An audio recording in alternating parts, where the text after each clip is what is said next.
마가복음 11장 9절부터 11절의 말씀을 우리가 가진 개역기준 성경으로 함께 읽겠습니다. 앞에서 가고 뒤에서 따르는 자들의 소리 지르되 호산나 찬송하리로다. 주의 이름으로 오시는 이여 찬송하리로다. 오는 우리 조상 다윗의 나라여 가장 높은 곳에서 호산나 하더라.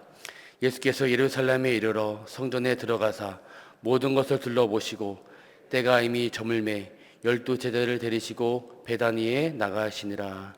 아멘. 오늘 본문은 십자가를 지시기 위해 예루살렘으로 들어가시는 예수님의 모습을 담고 있습니다. 이 내용은 사복음서 모두 기록이 되어 있고 그만큼 중요한 의미를 갖고 있습니다. 오늘 마가는 이 내용을 1절부터 11절까지 세 장면으로 설명합니다. 1절부터 6절까지는 예루살렘 입성을 준비하시는 예수님의 모습, 그리고 7절부터 10절까지는 예루살렘에 들어가신 예수님과 사람들의 반응, 그리고 마지막 11절은 예루살렘에 들어가신 예수님께서 성전을 둘러보시는 모습입니다. 먼저 본문 1절의 말씀을 우리 함께 읽도록 하겠습니다. 시작.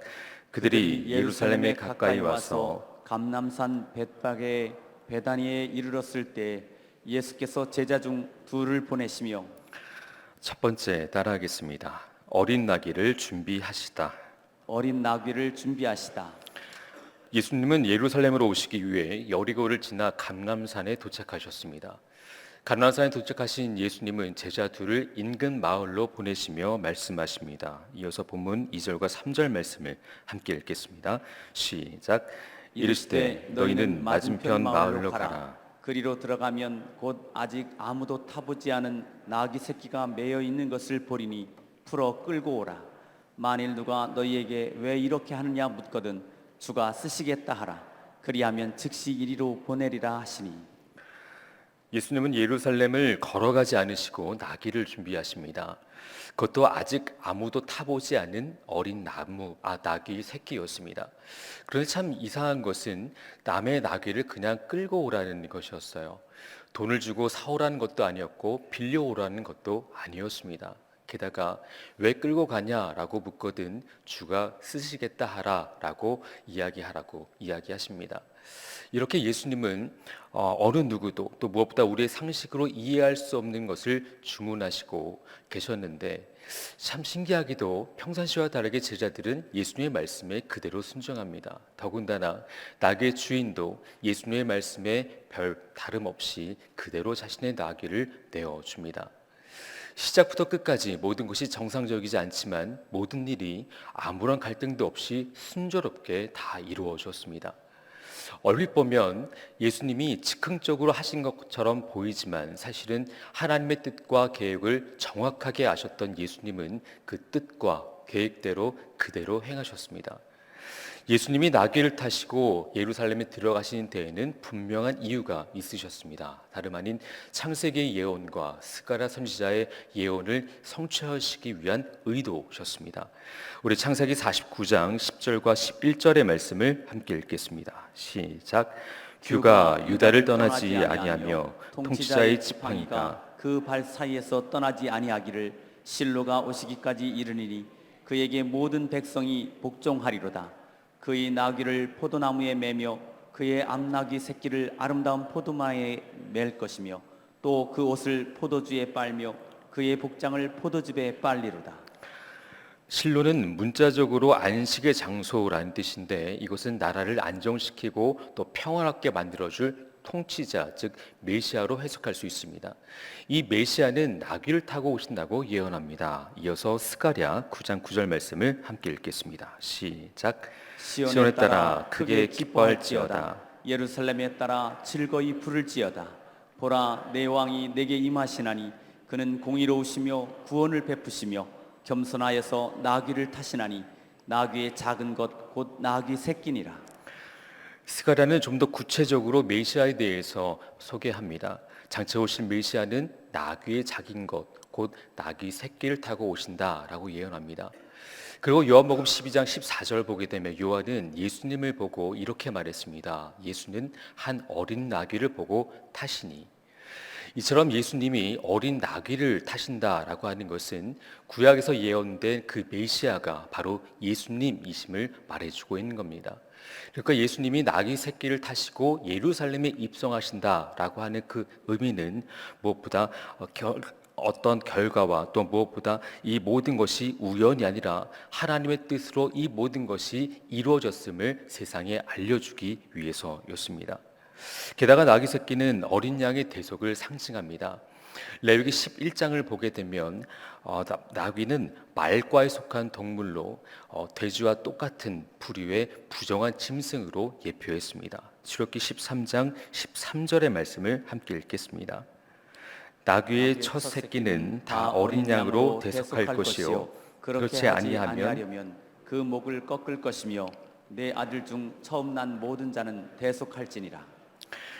나귀의 새끼를 하나님께 제물로 드리게 될 경우에는 반드시 정결한 짐승이었던 어린 양으로 대신해서 드려야 했습니다. 만일 나귀를 드리게 될 경우에 어린 양으로 드리지 못할 경우에는 그 나귀의 목을 꺾어서 죽일 수밖에 없었습니다.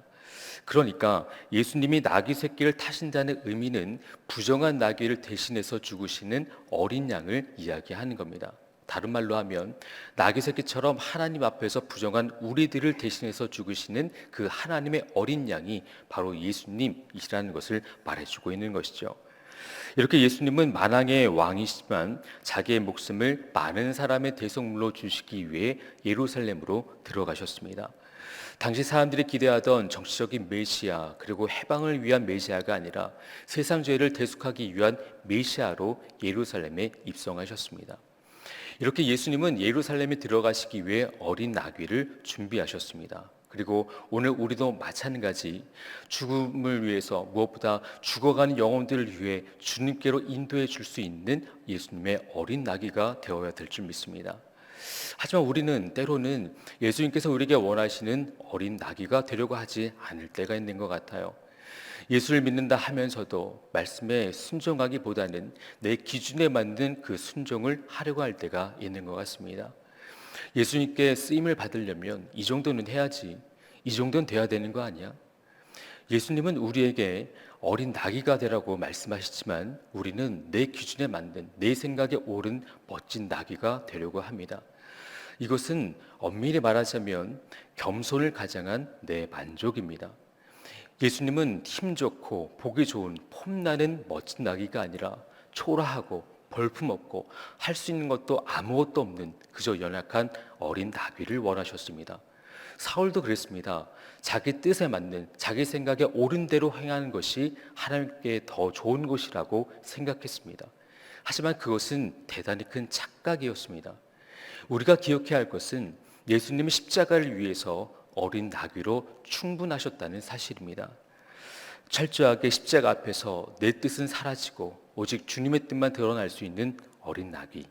이 어린 나귀가 되었을 때 예수님은 우리를 놀라운 구원의 사역에 우리를 초대하시고 부르셔서 하나님의 영광을 이루십니다.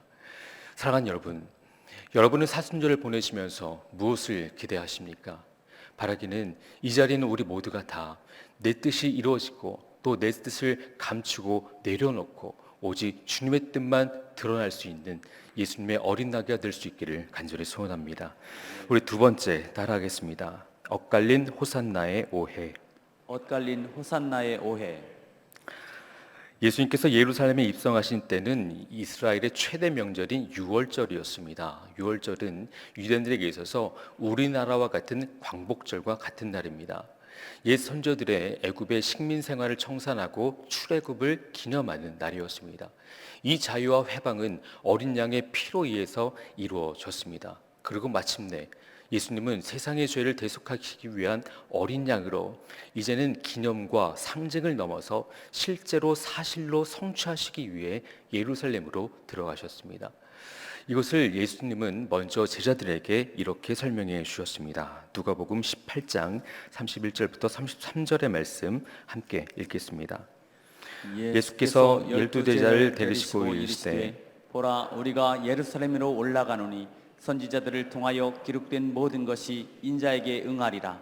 인자가 이방인들에게 넘겨져 희롱을 당하고 능욕을 당하고 침뱉음을 당하겠으며 그들은 채찍질하고 그를 죽일 것이나 그는 3일 만에 살아나리라 하시되 예수님께서 예루살렘에 입성하신 목적은 선지자들의 예언을 이루기 위함이었습니다. 한마디로 십자가에 달려 죽으시기 위해서, 그리고 3일 만에 다시 부활하시기 위해서였습니다.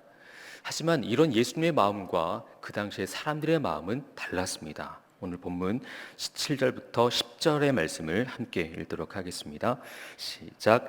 나귀 새끼를 예수께로 끌고 와서 자기의 겉옷을 그 위에 얹음에 예수께서 타시니 많은 사람들은 자기의 겉옷을, 또 다른 이들은 들에서 벤 나뭇가지를 길에 펴며 앞에서 가고 뒤에서 따르는 자들이 소리를 지르되 호산나 찬송하리로다. 주의 이름으로 오시는 이여 찬송하리로다. 오는 우리 조상 다윗의 나라여 가장 높은 곳에서 호산나 하더라. 예수님은 제자들이 끌고 온 나귀를 타시고 예루살렘으로 향하셨습니다. 감람산에서 예루살렘으로 들어가기 위해서는 예루살렘의 동쪽 문, 즉 황금문으로 들어가야만 했습니다. 옛부터 유대인들은 메시아가 오시게 되면 이 황금문을 통해서 들어오신다고 믿었습니다. 이렇게 예수님은 어린 나귀를 타시고 황금문을 통해서 들어오시자 수많은 백성들이 환호하기 시작했습니다. 자신들의 겉옷을 벗어서 길에다 펴기도 하고 또 나뭇가지를 꺾어다가 그것을 길에다 깔기도 했습니다. 이 모습은 마치 왕이 행차하시는 모습과 비슷합니다. 그러면서 일자히 이들은 호산나를 외치며 이들 나름대로의 대관식을 준비하듯 예수님을 맞이했습니다. 호산나라는 뜻은 지금 우리를 구원하소서라는 뜻입니다. 예수님, 어서 저 헤롯 가문을 몰아내시고 이스라엘의 왕이 되셔서 로마의 압제로부터 우리를 구원해 주세요 라고 외쳤습니다. 여기서 우리가 주목해 봐야 할 것이 있습니다. 8절을 보게 되면 두 그룹의 무리가 나옵니다. 이들 중 유독 한 무리가 들에서 벤 나뭇가지를 가지고 예수님을 환영했습니다. 이 나뭇가지는 대충 길가에 있는 아무 이름도 없는 그저 나뭇가지가 아니었습니다. 들에서 미리 베어다가 꺾어서 온 나뭇가지였습니다. 이 나뭇가지를 요한복음 12장 13절에서 요한은 종려나무 가지라고 말합니다. 일반적으로 종려나무 가지는 승리를 상징하는데 이들이 베어서 가져온 나뭇가지 또한 종려나무 가지로 해석할 수 있습니다. 특히 여기서 들은 길가나 밭이 아니라 과일나무를 기르는 과수원과 같은 곳을 말합니다. 이들은 예루살렘 근처에 있는 장미원 혹은 과수원에서 일하는 농부들로 예수님을 환영하기 위해 자신들이 직접 기르고 깎은 나무의 가지를 가지고 온 것이죠. 그렇다면 왜 이들은 나뭇가지를 가지고 왔을까? 그 이유는 이들은 가난한 소작농들로 부유한 지주들의 밭과 또 과수원을 관리하면서 억압받고 착취당하는 자신들의 고통과 또 고충 그리고 여러 가지 억울함들을 풀어달라는 일종의 호소였습니다. 다시 말해서 이들은 예수님이 황금문을 통해서 예루살렘으로 들어오시자 마침내 새 시대가 올 것을 기대했습니다. 그러면 이제 예수님은 이스라엘의 왕이 되실 텐데 그때가 오면 이제 우리의 억울함은 다 풀어질 것이고 빼앗겼던 땅은 다시 되찾게 되실 것이다라고 기대했던 것이죠. 하지만 이것은 이들의 지나친 오해였습니다. 왜냐하면 예수님은 이들의 기대와 전혀 다른 목적으로 예루살렘에 오셨기 때문입니다. 사람들은 자신들이 기대했던 이제 예수님이 왕으로 오시기 위해 왕위에 오르시기 위해서 황금문으로 들어오셨다라고 생각했지만 예수님은 십자가에 달려 죽으시기 위해 이 땅에 오셨습니다. 하지만 이것은 여러 가지 상황과 또 여러 가지 상황들 속에서도 이들의 모습과 이들의 상황은 달라지는 것을 보게 됩니다. 아니나 다를까 그렇게 열심히 활동했던 이들은 자신들의 생각과 다르게 예수님의 다른 모습, 특히 약한 모습을 보게 되자 서서히 그들의 기대감은 상실감으로 바뀌게 되었습니다. 그리고 예수님에 대한 기대와 또 무엇보다 상실과 그 실망에 대한 마음은 곧바로 분노로 변했습니다. 그러다 보니 호산나를 외쳤던 무리들은 이제 예수님을 향해 십자가에 못 박으라고 소리치는 성난 군중으로 바뀌게 되었습니다. 이처럼 이들이 가지고 있었던 메시아의 개념은 자신의 욕심을 채워줄 메시아였습니다. 결국 이들은 자기들이 가지고 있었던 이기적인 욕망으로 어린 나귀를 타고 오시는 하나님의 어린 양 예수님을 영접하지 못했습니다. 그럼에도 예수님은 이들의 시선과 기대 또 환호성에 흔들리지 않으시고 묵묵히 자신이 걸어가야만 했던 대속의 십자가의 길을 걸어가셨습니다. 여러분은 어떤 예수를 믿고 계십니까? 혹시 내 생각, 내 기준에 맞는 그 예수를 믿고 계신 건 아니신지요? 십자가의 대속은 우리의 생각과 우리의 기준을 뛰어넘는 도저히 이해할 수 없는 하나님의 은혜입니다. 그러니 우리의 생각과 기준을 내려놓고 십자가 앞에서 무엇보다 말씀을 통해 계시된 하나님의 어린 양 예수 그리스도를 의심하지 말고 믿으시길 소원합니다. 성도는 어린 나귀를 타고 오신 예수님을 믿는 사람이며 세상 죄를 지고 가는 하나님의 어린 양을 믿는 사람입니다. 예수님은 메시아로 이 땅에 오셨고 인류를 구원할 그리스도로 예루살렘에 들어가셨습니다. 그리고 그 십자가의 길을 우리로 초대하고 계십니다. 십자가의 길은 자기를 부인하고 또 자기 십자가를 지고 예수님을 따르는 길입니다. 만일 우리가 자기를 부인하지 않고 예수를 따르고자 한다면 예루살렘의 성난 군중들처럼 되고 말지도 모릅니다. 예수님은 우리의 부정한 욕망을 충족시키기 위해 십자가를 지신 것이 아닙니다. 우리의 이기적인 욕망을 십자가의 믿음으로 바꾸셔서 나의 그 모든 필요를 충족시키기 위함이 아니라 인류를 구원할 대속의 그 십자가로 인한 영원한 생명과 구원을 이루시기 위하여 십자가를 지셨습니다. 세상의 가치와 합리적인 판단과 주변의 시선으로 또 무엇보다 그 모든 시선을 통하여서도 우리의 믿음을 빼앗기지 않을 수 있기를 소원합니다. 믿음이란 십자가의 길을 걸어가는 우리에게 있어서 보혈의 능력입니다.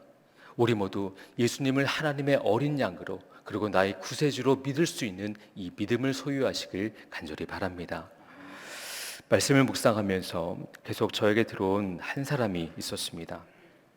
그것은 어린 나귀의 주인이었습니다.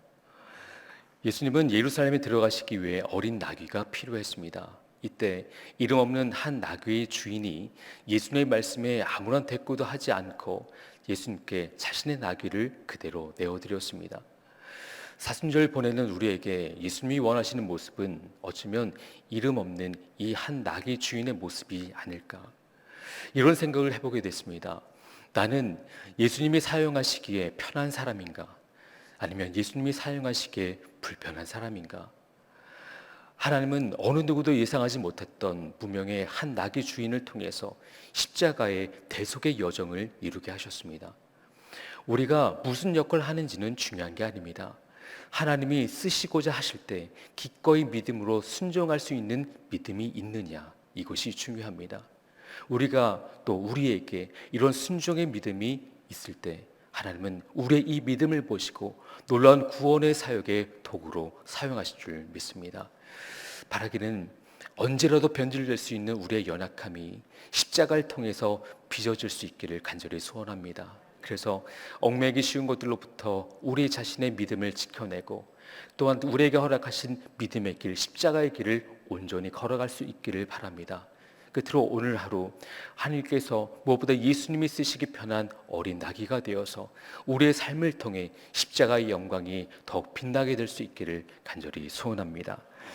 이 시간 말씀을 생각하며 다 함께 찬양하고 기도하겠습니다.